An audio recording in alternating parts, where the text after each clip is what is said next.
Hi guys, in this week's episode of Taylor Talks Trades, we are with Mark Glasgow from the Edinburgh Boiler Company. He's taken us on his journey from humble beginnings in Nidri to building the Edinburgh Boiler Company and now creating a legacy with the Energy Training Academy.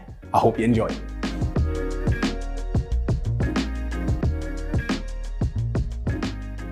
Well Mark, welcome to Taylor Talks Trades. Thanks for inviting me on. Even though we're in a new space today, we're at the Edinburgh Boiler Company, this is something a wee bit different for us. I'll start where I always start, mate. How did you get into the trade? For me, so it was, my mum used to work for Hart Builders, and then she got me an interview with Hart. Went in there, shirt, tie, everything. You know what I mean? I was going in there to impress. Mum was very adamant that I was wearing a shirt and tie. I'm not wearing a shirt and tie, but went in, shirt and tie, and then done the test. My dad knew somebody for DP Plumbing, so he gave me like sort of the test paper that they use for snippets. So I done that, so I sort of knew the answers before as well. So going in there, you're prepared. I was very prepared, but I still never got the job. Oh no! So, I never got the job with Hart, but I impressed the site manager that much that he spoke with a guy, John Cassidy, CC Building Services, at Glasgow for him. They're now bust.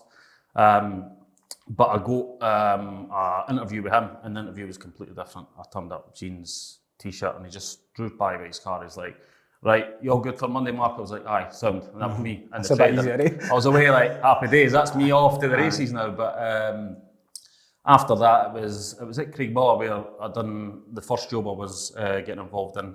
Craigmillar, new builds. Good apprentice I had, but there you're just shadowing at the start. So really just shadowing.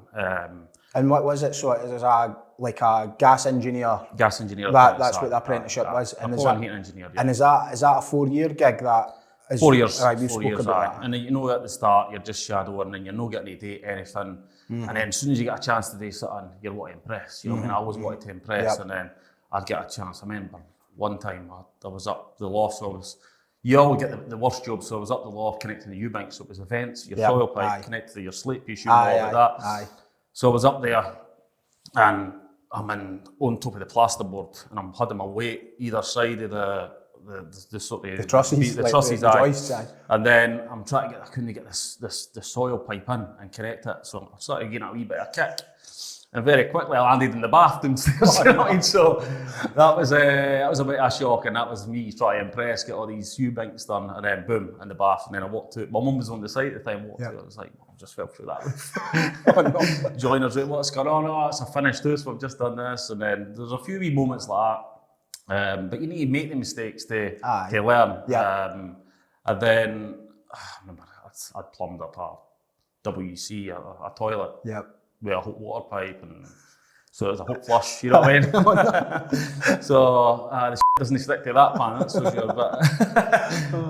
But you go through all these mistakes, and then I was quite frustrated at the start with my apprenticeship, and then it got on to, I went to Hot Coal, so that was a bigger job, but same thing again, not really getting the chance to just get in and get into the thick, and I was always eager to do that. I'd be away bending pipe, soldering. Did you feel like they were holding you back a wee bit? Like it was at the start. It was just almost because it's meant to be the norm that you didn't just go on kind of guns blazing. Like, did you feel like I just went into that and start learning? It is the right way. You need to work your way in. But for me, I was that eager to get in and just do the work. And as I say, I was away soldering pipe, bending pipe, and then Hot Coal, no getting really much of a chance there. And then it changed for me, and I learnt a lot when I met my boy Ian Purvis. That was my tradesman. So you're on the kitchen and bathroom job, and you had to go in, rip a bathroom out, rip a kitchen out, put a sink on a temporary stool, and then you'd have to fit a bathroom all in one day. So it was you need to be quick. So I was just there to give the guys an extra hand, but very quickly, I think Wally was off one day, so it was Ian and Wally on the job. Wally was off, and I got a chance to impress again, and I was in there, and it was like, right, I'm going to make sure I'm getting this all done in a day.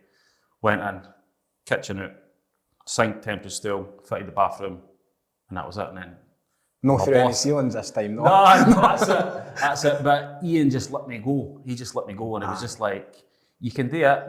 Just look out for, just go with it. So for there, I just started getting more confidence, and they actually put Wally off the job to run another job because I was doing so well.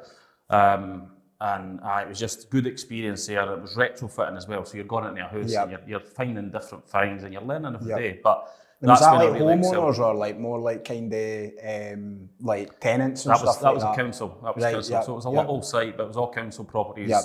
So you start to get used to like dealing with people that's probably like no really want you in their house, but they want it done, but they like want it done yesterday. That's it. Like you're kind of under pressure. Like if anything gets broke, like they're right on the phone, like they've done this or they've done that. So that's to be fair, they were quite easy to deal with. The ones that I had, but it was like that. It was like that as well. But it was good experience. My apprenticeship was brilliant. My apprenticeship was really good. Then I went back to the hot coal job after that, and then it was like, I'm getting it to focus because I can do it all now. You're not putting me, I'm not shadowing anymore. So I went in and was like, right, Mark, you keep pushing for this, right? Go and do this bathroom suite and that there. And there was a few years gone up, so there was a few other tradesmen at the time. I was still a second year, third year apprentice at the time, and I'm like, I'm going in there. I'm like, right, I'm going to just go on and blitz it again. So I'm in there, and I'm proving a point.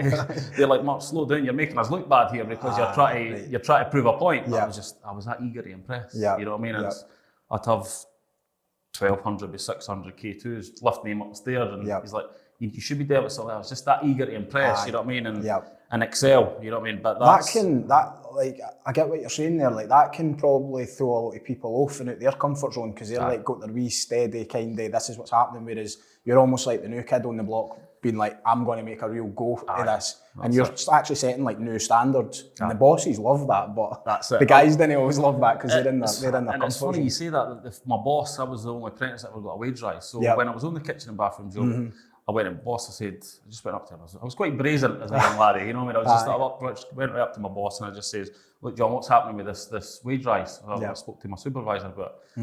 And John's like, he's a bit like, what are you talking about? And I'm like, the wage rise, there's Rab not talked to you about it. Rab only spoke to him about it. So I'm like, I went up to my boss and he's got 130 engineers and he's quite, he knows his stuff, you know what I mean? But I'm up there as young, brazen young lad, just saying, what's happening with this wage rise, John? And he's like, right, young Mark, well, you put on a timesheet what you're doing, and then I put on the timesheet that week, and he was like, that young lad, he's not doing all that. He's user that, okay, for my tradesman was like, that young lad, he's not doing all that. And then Ian, well, he is doing all that. He's like, right, okay, well, we'll give him a couple of quid.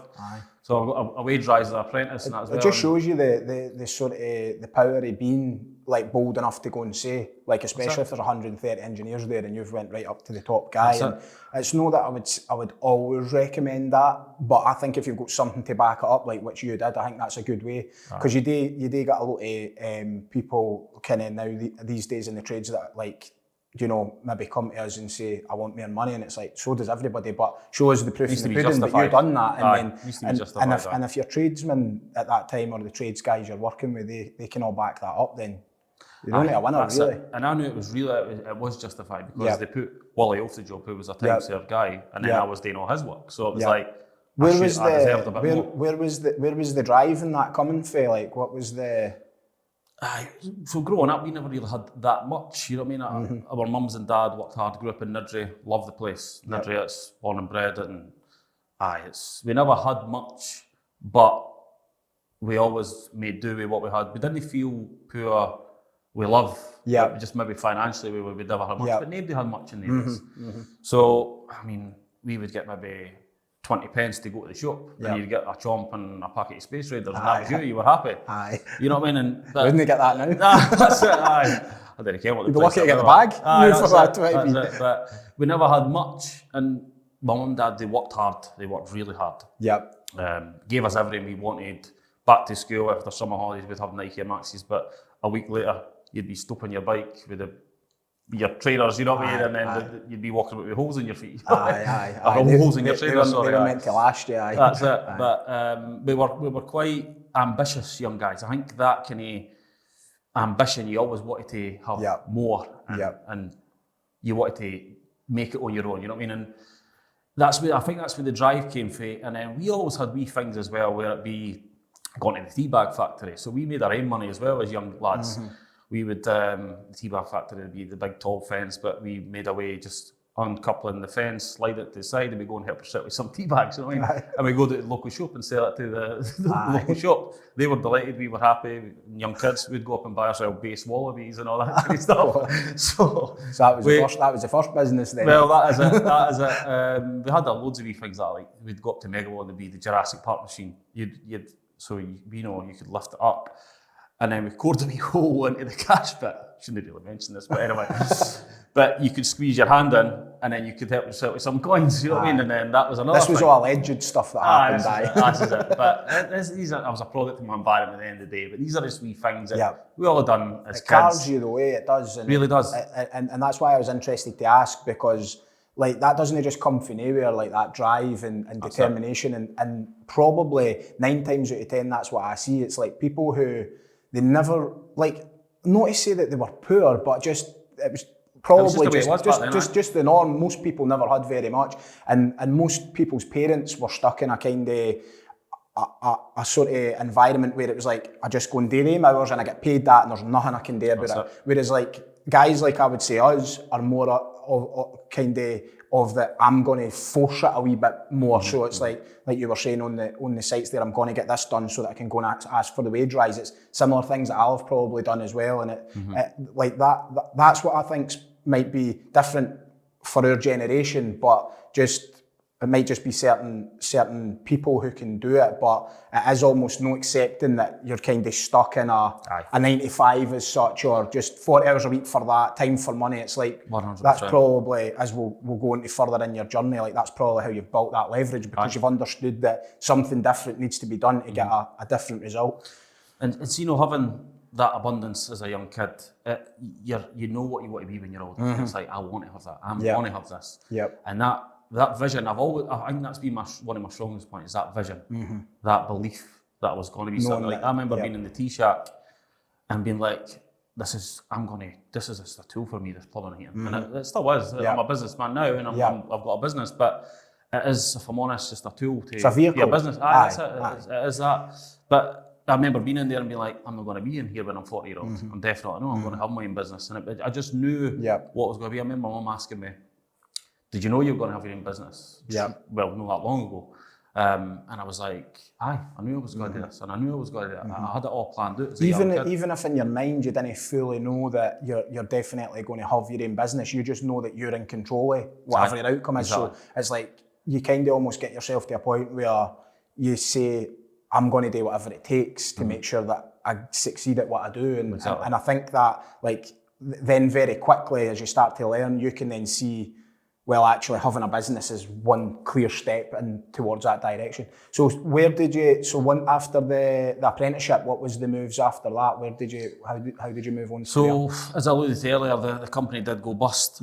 So I luckily go out my time at that point. But always planned to go out my time and start my own business anyway. So when the company went bust, it was like, right, start my own business. And I started a business, Gas Glow Home Services. No Glasgow, Gas Glow with my second name.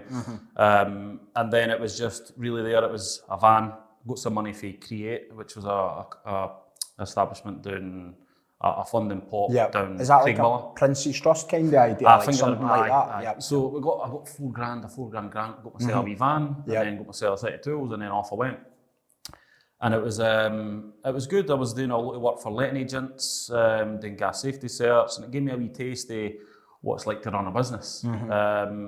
But I was looking to get my own house at the time as well, and wage slips and that, maybe not making as much. I had the opportunity to go offshore.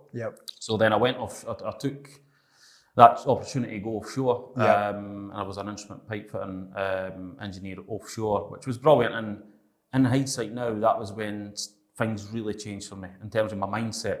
I was still young, a bit daft, but when I went offshore, that was where I got taken away from all the distractions, week by week, day by day, weekends. I was just out drinking, running my own business, jumping into a bit of drinking. And so when I went offshore, that was when I got taken away from that. I was away from my pals, and I just started developing a different kind of mindset. Started reading, had a lot of time on my hand, and a lot of time to reflect on what I was doing. And then I wasn't running a business at that point. So I got my home. I was offshore for 3.5 years. The Broth platform, I got made up to instrument pipe and supervisor, so I was in charge of a few guys in that as well, as a young guy. So you're learning the sort of management side of things as well. Exactly, that would later serve you well later. So it was good experience there, and it took me out of my comfort zone as well. Started meeting new people and learning a different kind of mindset, just developed that paradigm in my head, just started changing a wee bit. And then I always knew I was going to start something else, and I started working at it, putting the foundations in place for the Edinburgh Boiler Company when I was offshore. And then going into the start of EBC it was just me and my missus at first. And then I got a website developed for Connor, Blackcastle Creative. He's been phenomenal for me. He was my first employee, apart from my wife. So my first employee was a web designer. That's crazy. I wanted to do it different. That is totally different. That's it. I wanted to do it completely different, but I just seen the Edinburgh landscape on the internet just lying wide open. And I was like, I'm going to attack that. So I'm going to go to the work, and I'm going to have my web designer there, doing SEO, doing all the marketing. We developed a quick quote calculator, and the vision's always been the same. I was always very, very ambitious to have the best service possible.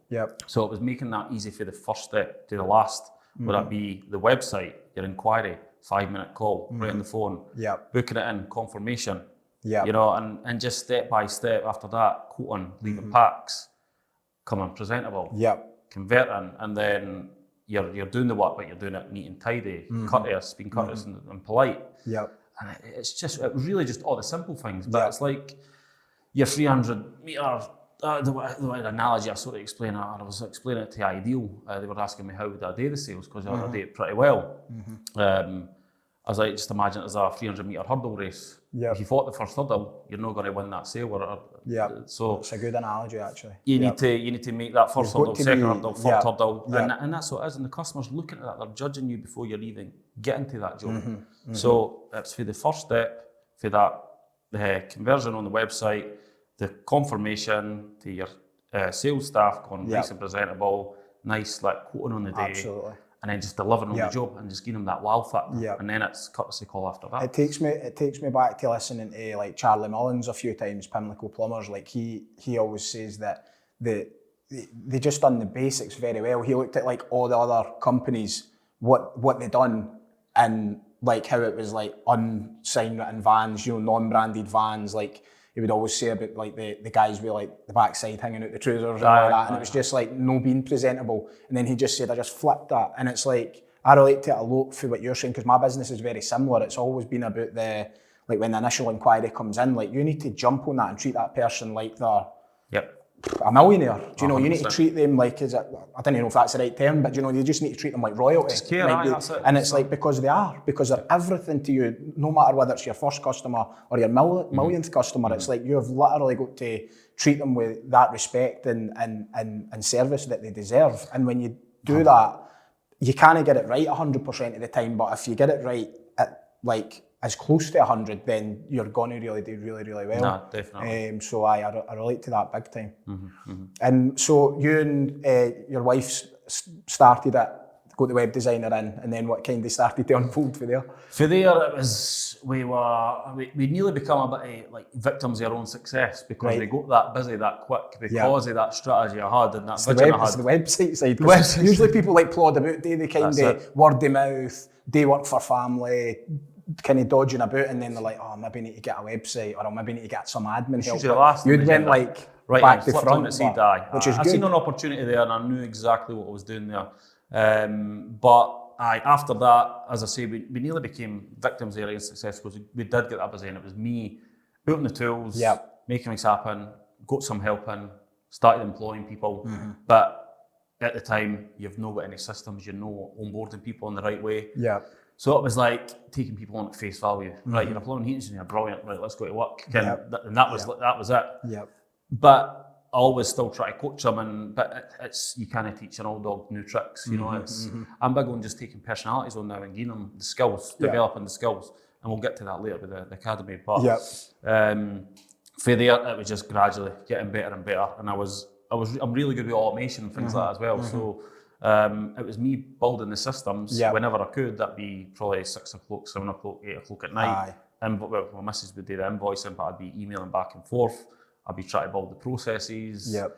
And it's no easy time, when you're trying to do that, and nobody can understand what you're doing. You're a master of everything. And I remember a lot of people saying to me like, you need to stop working as much, and I'm like, but if I didn't do this, it will never happen. Like if you're not spending your evening building a process or a weekend, for me, my overtime always consisted of either like building systems or processes or visions, and writing all down and thinking about it, and then it would be like my own personal development. Because if I seen that the business was hitting like a kind of stagnant point or plateau, and I would think this must be down to my mindset, so I'd be like, what can I read, or who can I look into and study that is way ahead of me that can inspire me to move me on. So and you've not got that, you've not got the money there to then just hire the right people to do that. Exactly. Now it's different. Yeah, we'll partner with the right people. You can take a little bit more risks when you get a bit of a sort of like a safety net as such maybe behind you. You can say we'll hire that type of position. We've maybe not hired it before. We don't know if it's going to be the right person first time. And do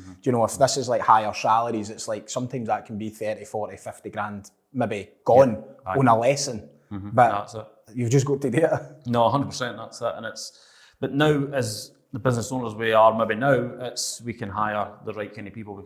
We're more generalists now. We know a little bit, a lot. You know what I mean? We hire the right people for set things. So building processes, I've got developers now to help us build these processes. And it's just, that's just one example, but in every area of the business, we try and partner with, and you're just building that team. And they might not be your team in-house here right now, but they're still your wider team. And that's what we're just building here. Whether it be the mechanic down the road or the developer building the software for you to make things easier and better for the customer. You're just building that. Building that team. Have you ever had the problem? Like I'm the same on that. Like I like to partner with other people that's better at the stuff than what I would be. Like, you know, you could build your own website probably, but it's like it'd be much better to go and partner with somebody who's going to be 10 times better than you. Like, do you ever have that problem? I've seen it probably in some business owners, like or maybe like self-employed guys. Like that ego that like they think they can do it all themselves and they'll just continue to be able to do that. Like, did you ever have that? Did you need to remove that? Because I think I had that for a good while. I had that for a good while until I learned that I needed to delegate. And one of the things I done and when I realised was I've never really had any mentors and I've learned all myself. And then I worked with a mentor and then he just opened my eyes to certain things, small details. And he's like, Mark, let's delegate. And he's like, write everything doing what you're doing day to day and all the small tasks. Let's just delegate. So all the stuff I could delegate, I started putting away, and then I seen the impact of that. And then it was like, right, this is what I need to do. You know what I mean? This is a few years ago now, but you're just gradually getting better and better and better. It's interesting because like I think I went through that where it's like, I will be the guy who'll be able to do it all myself. And then when you start getting like quite tough lessons, like we ran out of work one time, we were doing to like minus 25k in our overdraft and like week to week just try to pay the wages and stuff. And I was like, something's not right because I'm working like 70, 80, as many hours as possible. Like I'm not stopping, and I'm like, but it's still not working. And then that's when I probably just realised, right, I need to leverage other people. You need a team. And I think as well, like I liked your point on, like, see when you went offshore, like no many people ever get that time to like maybe be able to read and like reflect and write things down and like build vision. And that's probably, I spend a lot of my time delegating things out so that I can do more of that. Because I know that like it's only me that'll do that within my business, and probably similar for you. Like you've usually only got one kind of set visionary. There might be a few, but it's really important to actually delegate things out to people. Well, you can't do it all yourself. That team is, and I've got an amazing team in here. It's took us years and years to do it. My ops director, Dougie, absolutely fantastic. He can just deal with everything. And he'll deal with it, if not better than me. He's probably a better people person than me as well. You know what I mean? It's just, so having that team, and then whether it's doing the academy, we've got an amazing team down there as well. And it's just, now I've seen the power of just building the team. It's creating a vision, a goal, and building a team. And then kind of getting out the way. Definitely. You know what I mean? And that's getting out the way is the hardest bit. If you're always the bottleneck, they're always going to come to you for set things, you know. And you really do need them to, allow them to make their own mistakes as well, and not be too hard on them, you know, and just because you made all the mistakes. That's how we learned, and it'd be wrong to think that they won't be the same. And it's it totally makes sense. So What was the kind of next steps for there then? So you started adding in sort of multiple engineers and different things, and then you've got all your systems, processes. Where's it kind of now? Like, is that? So now it's more a sustainable approach. So we're going to go boilers, solar, heat pumps. Boilers are on the way out, and we've invested a lot of money in this brand that it's kind of a bit of a bugbear for me, where we've got this brand, we've got that big sign there that says boiler, you know what I mean? But now it's a brand. And you mentioned there Charlie Mullins, it's Pimlico Plumbers, but he does carpentry, roofing and all that. So you take a bit of inspiration in what can be done there as well. We have got that brand, we've invested a lot in the brand, and now it's boilers, solar, heat pumps. So that is the next thing for us, for EBC. Fitting these renewable technologies, and then we've went a step further with the academy. So now I want to put my roots, not being able to, or knowing how important it is. I've got a few friends who've maybe passed away or went in the wrong path in their life. There's a part of me, and it's values my mum put in me. She was always a giving person, and she would always want me to do the best and the right thing. And so now it's, for me with the academy, it's bringing kids in. I want to give kids, even out at school, when they're maybe not on that right path, bring them in, give them a qualification, a foundational qualification on gas, electrical or renewable. They're calling it green skills at the moment, but solar, heat pumps, that kind of stuff. Give them a foundational qualification on that, and then they're leaving school with something. A lot of kids aren't academic. Academic being the ability to study. You know what I mean? I done okay at school, but it didn't really sync with me with the academic side. The way that the learning is. And there's so many kids like that now. There's so many kids, but getting them in there, letting them do some practical skills and getting a feel for what they could do, and then they maybe turn their hand to it. And they know a lot of people write themselves off at 20 years age, and it's like there's nothing else for me.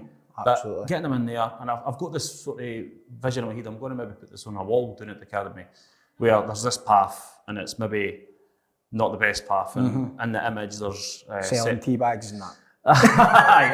maybe a bit worse than that, but we'll leave it at the tea bags. But the path is the best looking path, and then this other path, I'm just the one that's maybe got to be there with it. There's a gate there, I'm opening the gate for you, and then it's just giving them. Hopefully, I can inspire some kids as well with my background and what I've done there. I feel like I've got a lot to give, so it's legacy stuff. But that is the next thing. But it's also upskilling the engineers tomorrow for gas and renewables.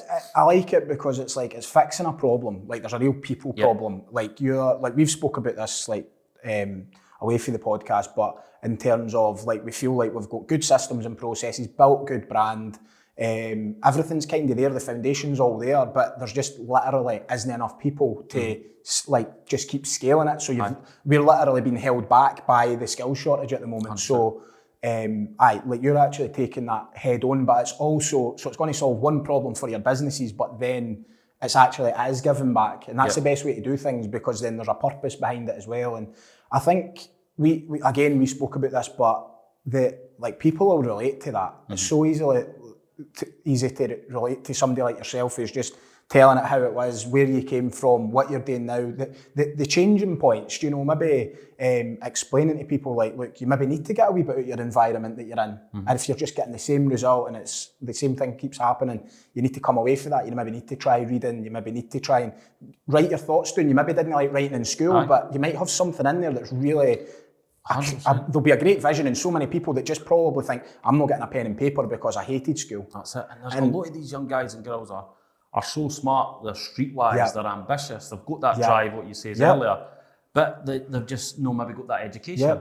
And I know a lot of educated kids or families more privileged would love to have the qualities that we've got. The drive, or we've got it's almost the streetwise. The streetwise stuff. Like when a problem arises, I think, like, I know I'm this way and I know you'll be very similar. It's like a problem arises in your business, everybody looks at you because you're the one who can get out of anything, really. It's just like them kind of maybe past experiences of maybe like running through that teabag factory or something. Or do you know, it's like these wee things that are ingrained in you that you're like, I need to get out of trouble here. And it's like, how do I stage that? And that's right. And see, it's being streetwise, for me, it's just like elevated common sense, if you like. You know, it's just... Absolutely. It's knowing your way, getting out of something, and it's... that's it. But It's thinking about a problem like in a far different way. Do you know? And that's how like you can't really teach it. That's well. how experience. That's how the academy becomes something, because you're thinking about a problem in a different way for other people, and everybody's been speaking about it but not really doing anything about it, and just moaning at the fact that there's a skill shortage. Like, how long we've been hearing that for? Do you know? And I guess all that guys like us can do is just try and pave the way forward. But I think you're onto something, certainly with the skills bit, but I think more so the mindset. And that's probably more like the way I've been thinking as well. We're hoping to kind of follow in your footsteps with the academy side of things and do that for roofing in West Lothian. We're starting to make moves with it, and I will be picking your brains as I've already been doing. But for me, it's going to be a lot more about, and when I say classroom, I didn't mean old-fashioned school-style classroom boring. I mean having like guys like me and you there saying, look, we were the same at school. We didn't pay attention. We didn't do this, but this is how you can do it, and it's just showing them tangible skills. I like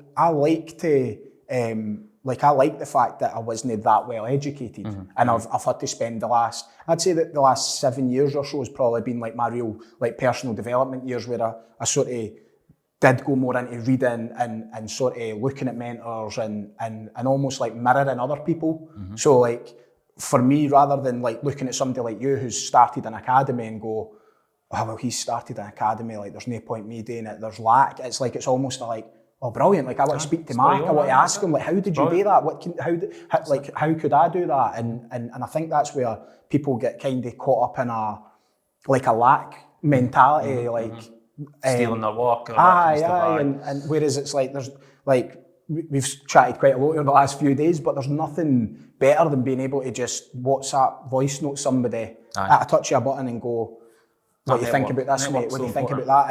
And somebody who can relate so well. These are things you learn as well. That network is just so important. Being able to lean on people in certain areas. But that part you mentioned there about education, like we've got these qualities. We just need to educate them a wee bit. And just let them be curious. What to learn and what to read about books. I can't read a book, but look, you've got audiobooks now. Somebody talks to you and then you're learning. Absolutely. You know, but just opening their mind to that kind of thing, and then you're really going to change some powerful young individuals there.